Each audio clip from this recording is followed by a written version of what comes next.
جو مجھے آج موضوع دیا گیا ہے وہ موضوع بہت اہم ہے. ہماری زندگی میں اس موضوع کا بہت اہم اور بنیادی کردار ہے، کیونکہ ہم سب انسان ہیں اور انسان کے جو انگریڈینٹس بتائے گئے ہیں وہ یہی ہے کہ الانسان مرکب الخطاء والنسیان، کہ انسان خطا اور بھول سے مرکب جسم کا نام ہے. یعنی جو انسان ہے اس سے خطا ہو جاتی ہے، جو انسان ہے اس سے بھول چوک ہو جاتی ہے. جو اللہ تبارک و تعالی نے حکم دیے ہیں احکامات الہی ہے، ان احکام کی بجا آوری میں انسان سے بھول ہو جاتی ہے. کبھی ان احکام کی کوانٹٹی کے اعتبار سے خطا کر جاتا ہے، کبھی کوانٹٹی پوری کرتا ہے تو اس کوانٹٹی کے اندر کمی رہ جاتی ہے، کبھی یکسر ہی ان چیزوں کو چھوڑ دیتا ہے جن چیزوں کا اللہ نے حکم دیا ہے، اور بعض اوقات چھوڑتا بھی ہے اور پھر جو حکم دیا ہے اس کے بالکل اگینسٹ کام کر جاتا ہے. تو یہ انسان کے اس دنیا سے آنے سے پہلے تھی، انسان سے تو نہیں لیکن اللہ کے دربار میں ایک ایسے شخص، ایک ایسے سمجھیے کہ جن سے خطا سرزد ہوئی جسے ہم شیطان کہتے ہیں، کہ وہ اس خطا سے پیشتر بہت معزز تھا، بہت عالم و فاضل تھا، اس کی بڑی قدر و منزلت تھی.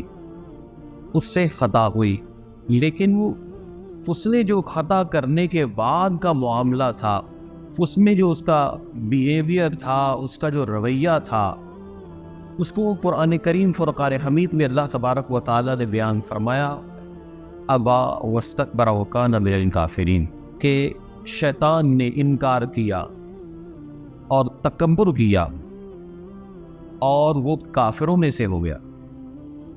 یعنی خطا کے بعد انکار کر دینا اور تکبر سے اس خطا پر، اس غلطی پر اڑ جانا، یہ شیطانی عمل ہے، یہ شیطان کا بیہیویئر ہے، یہ شیطانی رویہ ہے.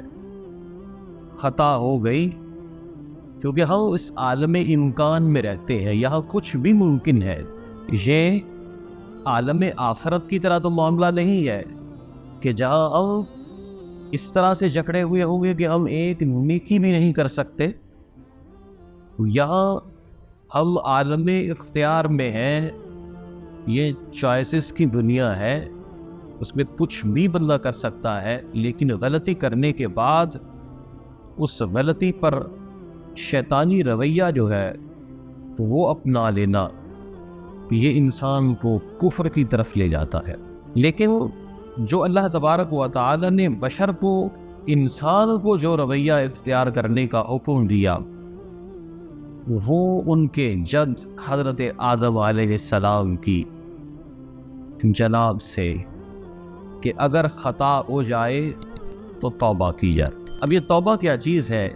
یہ ایک ایسی شاندار چیز ہے، اس قدر شاندار چیز ہے کہ نبی کریم صلی اللہ علیہ وسلم نے فرمایا کہ اللہ تبارک و تعالیٰ کو توبہ کرنے والے اتنے پسند ہیں کہ اگر تو گناہ نہ کرو، اگر تو گناہ نہ کرو تو اللہ تبارک و تعالیٰ تمہاری جگہ ایسی قوم کو لے آئے گا جو گناہ کرے گی اور پھر اس کے بعد اللہ کے حضور توبہ کرے. کیوں؟ ان اللہ یحب التوابین، اللہ تعالیٰ توبہ کرنے والوں کو پسند کرتا ہے. اور کتنا پسند کرتا ہے؟ آپ یہ سمجھیے کہ کسی عابد اور زاہد شخص سے زیادہ اللہ تبارک و تعالیٰ توبہ کرنے والے کو پسند کرتا ہے. حیران ہوتا ہے بندہ اس بات سے. ایک شخص خطا کار ہے، ایک شخص عابد و زاہد ہے، یہ خطا کرنے کے بعد توبہ کر رہا ہے، تو اللہ تعالیٰ وہ زاہد جو ہے اس کے مقابلے میں اس کی توبہ کو کیوں پسند کر کے اس کو اس عابد سے زیادہ پسند کیوں کرتا ہے؟ دیکھیے، ایک شخص، ہلکی سی مثال سے سمجھیے، ایک باپ ہو، ایک بچہ اس کے گھر میں ہے، ایک بچہ اس کے گھر سے فرار ہو گیا، والد کا نافرمان ہو گیا، تو اب باپ کو یہ لگی رہی کہ یہ کبھی تو لوٹ آئے، کبھی تو آ کر میری بات سنے.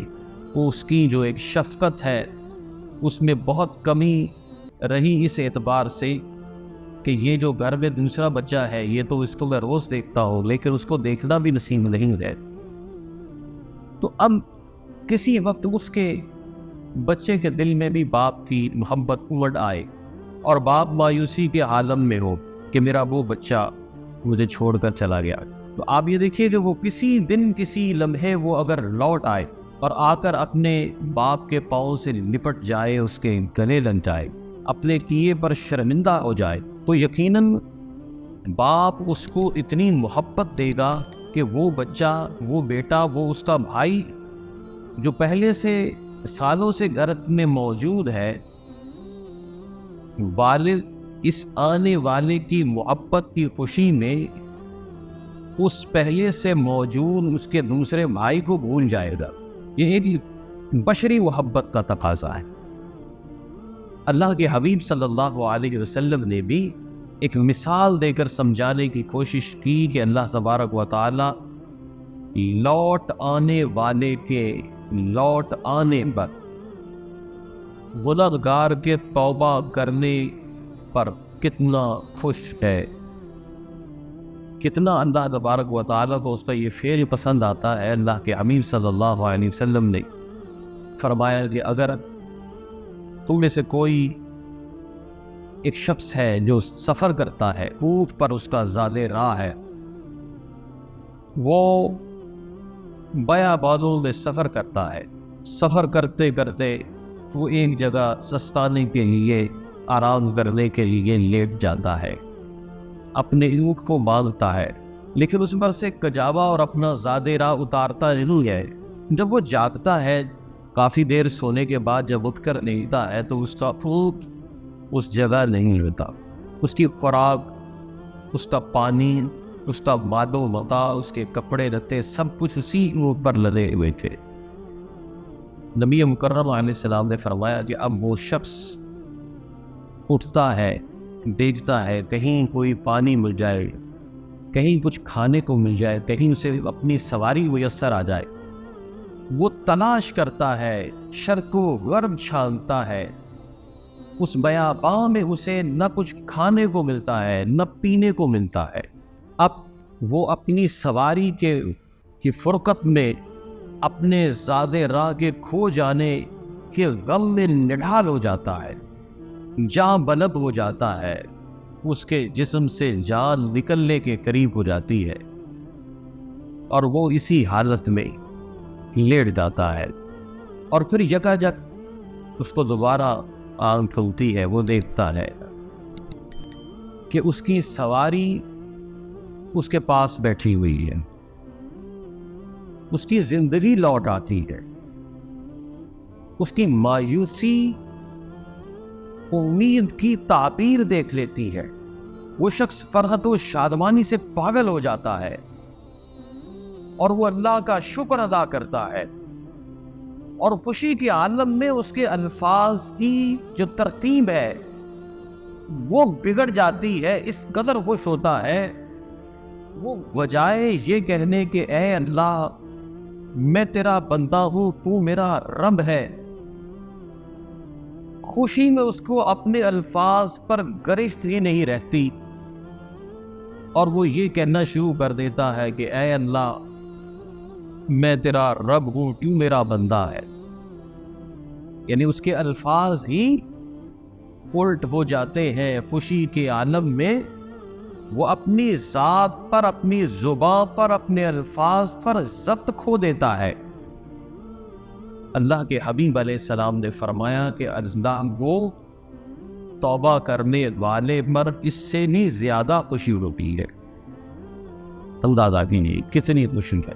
توبہ ایک ایسی چیز ہے کہ جس میں دیکھیے کہ یہ جو مثال دی گئی ہے اس میں بندہ غور و فکر کرے, سوچے, تو اس کے اوپر ایسے ایسے فکر کے اور اس حدیث سے ایسی ایسی تعبیرات کے دروازے کھلیں گے کہ بندہ جو ہے وہ حقیقی طور پر تائب ہونے کے لیے تیار ہو جائے گا. کہ اللہ تبارک و تعالیٰ نے سرٹیفکیٹ دیا ہے ان اللہ یحب التوابین، اللہ تعالیٰ توبہ کرنے والوں کو پسند فرماتا ہے۔ اب ہم کتنے وظیفے کر لیں، کتنے چلے کر لیں، لیکن کسی کے پر یہ نوید نہیں آئی کہ اللہ اس کو محبت کا سرٹیفکیٹ دے دے گا، لیکن توبہ کرنے والے پر اللہ تبارک و تعالیٰ کی محبت کا یہ عالم ہے کہ اللہ تبارک و تعالیٰ اسے اپنی محبت کا سرٹیفکیٹ عطا فرماتا ہے۔ اور پھر اب دیکھیے یہاں پر بھی معاملہ کیسا تھا کہ ضبط ادھر کا ادھر ہو گیا۔ اب ایک اور دوسری حدیث مبارکہ میں دیکھیے کہ توبہ کی طاقت کیا ہے۔ توبہ ایسی چیز ہے کہ جو اللہ کے پہلے سے طے شدہ جو ضابطے ہیں، اللہ تبارک و تعالی توبہ کرنے والے سے اتنا راضی ہوتا ہے کہ اللہ رب العزت اپنے پہلے سے طے شدہ ضابطوں کو بھی تبدیل کر دیتا ہے۔ نبی مکرم صلی اللہ علیہ وآلہ وسلم نے بنی اسرائیل کے قاتل کا واقعہ سنایا۔ مطلب یہ کوئی جیسے قصے سناتے ہیں لوگ، کہانیاں سناتے ہیں، یہ وہ نہیں، یہ زبان رسالت مآب صلی اللہ علیہ وآلہ وسلم نے یہ بات بتائی کہ ایک شخص نے 99 قتل کیے، آپ نے پہلے بھی سنا ہوگا، اسے اپنے شعور میں تازہ کیجئے، کیونکہ یہ کوئی وہ ایسی بات نہیں ہے کہ پہلی دفعہ ہی سن رہے، لیکن اس کو اپنے شعور میں ذرا اس اعتبار سے تازہ کیجئے کہ اللہ تبارک و تعالیٰ نے کس طرح سے اپنے پہلے سے طے شدہ ضابطے بدل دیے۔ اس نے ایک شخص سے، ایک عابد سے، ایک زاہد سے پوچھا کہ میں نے 99 قتل کیے ہیں، تو کیا میرے لیے کوئی بخشش کا، کوئی مغفرت کا پروانہ مل سکتا ہے؟ اس نے بڑی نفرت کا اظہار کیا اور کہا کہ ایسے گناہگار سے اللہ راضی نہیں ہوتا۔ اس نے اس کو اور مایوس کیا، اس نے غصے میں آ کر اس کو بھی قتل کر دیا، اس نے 100 پورے قتل کر۔ اب وہ ایک شخص کے پاس گیا کہ میرے لیے کوئی بچنے کی امید، کوئی بچنے کی کا کوئی چانس ہے میرا؟ انہوں نے کہا کہ آؤ فلاں جگہ پر اللہ کے نیک بندے ہیں، وہاں جاؤ اور توبہ کر لو۔ اب یہ شخص نکلا ہی ہے ان نیک لوگوں کی صحبت اختیار کرنے اور اپنے کیے ہوئے گناہوں سے توبہ کرنے کے لیے یہ نکلا ہی تھا کہ اس کی موت کا وقت قریب آ گیا، اس کی روح قبض کر لی گئی۔ اب کارخانہ قدرت ہے، وہاں کوئی کنفیوژن نہیں ہے، لیکن ایک چیز کی اہمیت کو اللہ تبارک و تعالی جب سمجھانا چاہتا ہے تو اس طرح کا بھی معاملہ کر دیتا ہے۔ اس بندے کی روح کو قبض کرنے کے لیے جہنم کے فرشتے بھی آ گئے، جنت کے فرشتے بھی آ گئے۔ جو جہنم کے فرشتے ہیں وہ اس کا جو پریویس ریکارڈ ہے اس کے تحت آئے ہیں، اور جو جنت کے فرشتے ہیں وہ اس کی جو فیوچر پلاننگ تھی اس کے تحت آئے کہ اس کی فیوچر پلاننگ یہ تھی کہ یہ توبہ کرے گا، اچھی صحبت اختیار کرے گا۔ دونوں طرح کے فرشتے آ گئے، اللہ کی بارگاہ میں اس مخمصے کو پیش کیا گیا کہ الہی ایسا بندہ ہے جس کا پچھلا ریکارڈ ایسا ہے، اگلا اس کا پلان ایسا ہے، کیا کیا جائے؟ تو اللہ تبارک و تعالیٰ نے حکم دیا کہ جہاں سے یہ چلا ہے یہاں سے یہ ان توابین کی طرف، ان صالحین کی طرف، ان توبہ کرنے والوں کی طرف یہ چلا ہے، تو دونوں طرف کی زمین کو ناپ لیا جائے۔ اگر یہ توابین کے قریب ہے تو اس کو جنت کے فرشتے لے جائیں، اور اگر یہ اپنے مسکن کے قریب ہے تو ظاہر ہے اس کو پھر جہنم کی طرف لے جایا جائے۔ اب دونوں طرف کی پیمائش ہو گئی۔ اب ضابطہ یہی آیا تھا کہ اگر یہ توابین کے قریب ہے تو جنت میں جائے گا، اگر یہ اپنے مسکن کے قریب ہے تو جہنم میں جائے گا۔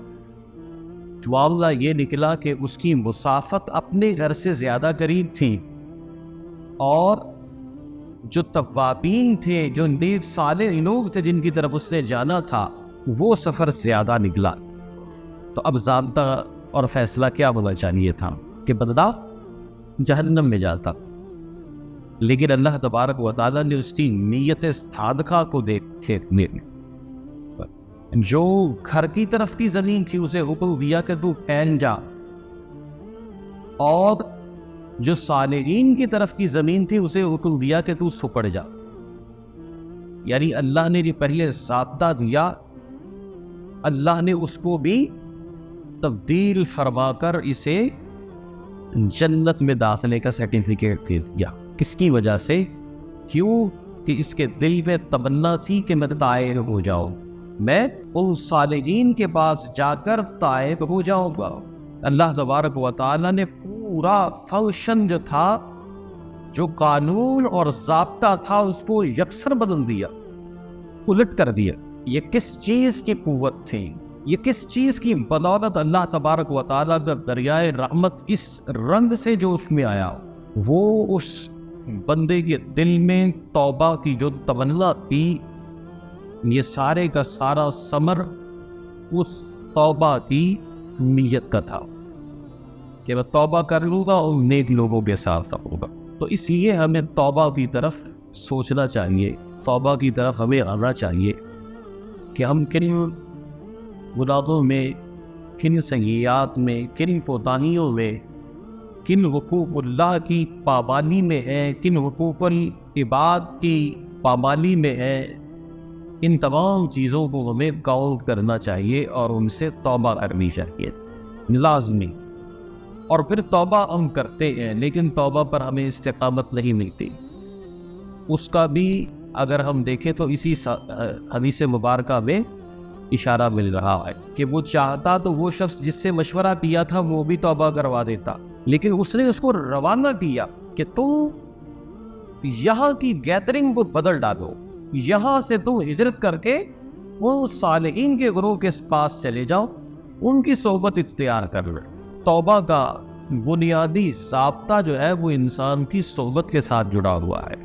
نبی مکرم صلی اللہ علیہ وسلم نے فرمایا من توبہ وما بدل اصحابہ فما توبہ، جس نے توبہ کی اور اپنے دوست نہ بدلے تو گویا اس نے توبہ کی ہی نہیں. کیوں کہ جب بندہ توبہ کر لے، جیسے اعتکاف میں ہم نے توبہ کر لی، لیکن جب ہم ان دوستوں کے پاس جائیں گے وہ کہیں گے بڑا مولوی بن کے آ گیا، بڑا نیک بن کے آ گیا بھائی، وہ 4 دن کے اندر وہ سارا اعتکاف کا جو رنگ ہے آپ کا اتار کے رکھ دے گئے. ویسے ہی ہو جائے گی جیسے اعتکاف سے پہلے تھے. صحبت کا تبدیل ہونا یہ انتہائی ضروری ہے. ایک بزرگ فرماتے ہیں کہ میں نے حج کیا تو حج میں طواف کرتے ہوئے ایک شخص دعا کیے جا رہا ہے، اے اللہ میرے دوستوں کو ہدایت عطا فرما دے، اے اللہ میرے دوستوں کو ہدایت عطا فرما دے. وہ ساری دعائیں اپنے دوستوں کی ہدایت کے لیے کیے جا رہا ہے. تو وہ بزرگ کہنے لگے کہ کچھ اپنے لیے بھی مانگو، میں تمہارے ساتھ ادھر طواف کر رہا ہوں، میں نے تمہارے منہ سے کوئی ایک دعا ایسی نہیں سنی کہ تم نے اپنے لیے بھی مانگا ہو. اپنے دوستوں کے لیے دعا مانگے جا رہا ہے. اب وہ دوستوں کے لیے دعا مانگنے والا شخص بھی بڑا دانا شخص تھا. وہ کہنے لگا کہ میں حج پہ آیا ہوں، میں نے توبہ کر لی ہے، اب اگر میرے دوست ویسے کے ویسے ہی رہے اور میں ادھر حج سے گیا تو میں بھی ویسے کا ویسا ہی ہو جاؤں گا بیمارس. اس لیے اپنے دوستوں کے لیے دعا کیے جا رہا ہوں کہ الہی ان کو ہدایت دے دے، کیونکہ میری اس توبہ کا مدار ان کی ہدایت پر ہے. اگر وہ ہدایت یافتہ نغمے میں دوبارہ جاؤں گا انہی کے رنگ میں رنگ جاؤں گا. اس لیے توبہ کی بنیاد ہماری اپنی سوچ ہے، لیکن توبہ کی جو فنیشنگ ہے وہ یعنی توبہ کی جو اینڈ پروڈکٹ ہمیں ملے گی وہ ہماری صحبت کی بدولت ملے گی.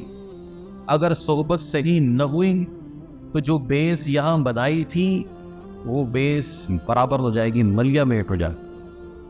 اگر ہم یہ چاہتے ہیں کہ وہ توبہ ایک نجات کا محل بن جائے تو پھر ہمیں اپنی صحبت کو دیکھنا ہوگا، ایسے لوگوں کی صحبت سے اپنے آپ کو بچانا ہوگا کہ جو توبہ شکن صحبت ہے، توبہ کو توڑ دینے والی جو صحبت ہے، اس سے بچنا ہوگا.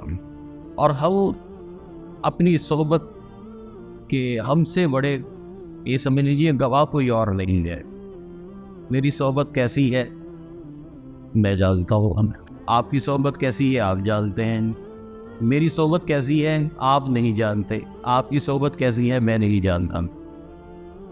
تو اپنی صحبت کو دیکھیے کہ اگر واقعتاً آپ کی صحبت توبہ شکن ہے تو اس صحبت کو بدلا جائے, کیونکہ نبی مکرم صلی اللہ علیہ وسلم نے صحبت کا جو معاملہ دیا وہ 2 نشستوں کے طور پر دیا کہ بری صحبت ایسی ہے کہ جیسے بندہ لوہار کی بھٹی کے پاس بیٹھتا ہے, وہ کچھ خریدے یا نہ خریدے اپنا دامن جیسے سمیٹ کر بیٹھے تھے, لیکن دھواں بدبو چنگاریاں بندے کے جسم کو جلاتی رہیں گی.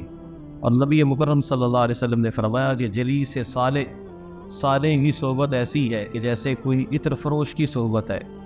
عطر فروش کی دکان پر بیٹھنے والا عطر نہ بھی خریدے, لیکن جو اس کی خوشبو کے غلے آتے ہیں ان حسین اور معمر جھونکوں سے جو بندے کی روح معطر ہوتی ہے, تو وہ کسی بھی پیسے کو خرچ کیے بغیر وہ شخص معطر ہو جاتا ہے. تو اس لیے توبہ کے ساتھ صحبت کا چولی دامن کا ساتھ ہے. ان دونوں پر غور و فکر کریں. یہ اعتکاف کے ایام یہ غور و فکر کرنے کے دن ہے کہ ہم مسجد کے باہر کی دنیا سے کٹے ہوئے ہیں, تو یہاں پر بیٹھ کر ہم اپنی صحبت کے بارے میں, اپنی نجات کے بارے میں, اپنی قبر کے بارے میں, اپنی زندگی کے بارے میں سنجیدگی سے سوچ سکتے ہیں. کیونکہ ہم مسجد سے باہر جائیں تو ہم اپنی آخرت کے لیے اتنی سنجیدگی سے نہیں سوچ سکتے. یہاں ایک ماحول بنا ہوا ہے, اپنی آخرت کے لیے سنجیدگی سے سوچا جائے, اپنی قبر کی تیاری کی پلاننگ کی جائے, فیوچر پلاننگ کی جائے. کیونکہ میں تو یہی اکثر کہتا ہوں کہ یہ دنیا تک پلاننگ کرنا یہ فیوچر پلاننگ نہیں ہے. اس دنیا سے بیونڈ جا کر, آگے جا کر جو پلاننگ کی جاتی ہے وہ اصل میں فیوچر پلاننگ. تو اپنی فیوچر پلاننگ یہاں بیٹھ کر کریں, کیونکہ دنیا مرنے پر ختم نہیں ہوتی, ایک نئی دنیا اس دن ہوتی ہے. ہم نے ساری پلاننگ اگر یہیں کے لیے کی, آخرت کے لیے نہ کی, تو یہ بہت ہی تنگ نظری کی فیوچر پلاننگ ہے. ہمیں کھلی نظر کے ساتھ وسیع ذہن ہو کر فیوچر پلاننگ کرنی ہے, اور اعتکاف کا موسم یہ ہمارے لیے ایک بالکل گولڈن اپرچونٹی ہے. اس کو اویل کیا جائے, اس کو ضائع نہ کیا جائے.